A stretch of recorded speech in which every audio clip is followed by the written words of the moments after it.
മലപ്പുറം നഗരസഭയിൽ വോട്ടർ പട്ടികയിൽ വ്യാജ വോട്ട് ചേർത്തെന്ന ആരോപണത്തിൽ കൌൺസിൽ യോഗത്തിൽ ബഹളം. ഭരണപ്രതിപക്ഷ അംഗങ്ങൾ തമ്മിലുള്ള തർക്കമാണ് ബഹളത്തിനിടയാക്കിയത്. കൌൺസിൽ യോഗത്തിൽ ചർച്ചയ്ക്കിടെയാണ് ഭരണപക്ഷം വ്യാജ വോട്ടുമായി ബന്ധപ്പെട്ട വിഷയം യോഗത്തിൽ ഉന്നയിച്ചത്.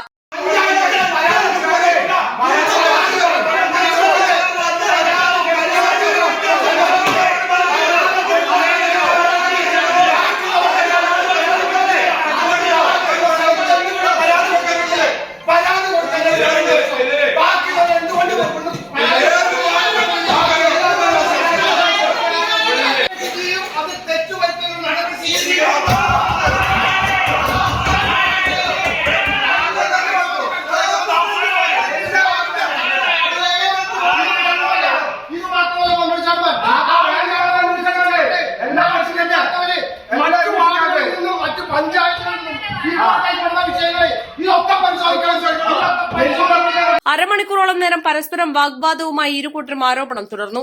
സംഭവത്തിൽ കുറ്റക്കാർക്കൊപ്പം കുറ്റത്തിന് പ്രേരണ നൽകിയവർക്കെതിരെയും കേസെടുക്കണമെന്ന് ഭരണപക്ഷം ആവശ്യപ്പെട്ടു. ബഹളം നീണ്ടതോടെ നഗരസഭാ അധ്യക്ഷൻ മുജീബ് കാടേരി ഇടപെട്ട് പ്രശ്നം പരിഹരിച്ചു. നിലവിൽ വിഷയത്തിൽ പോലീസ് അന്വേഷണം നടക്കുന്ന സാഹചര്യത്തിൽ കൌൺസിൽ ഒരു തരത്തിലും ഇടപെടില്ലെന്നും അന്വേഷണം അതിന്റെ വഴിക്ക് നടക്കുമെന്നും അധ്യക്ഷൻ യോഗത്തിൽ അറിയിച്ചു.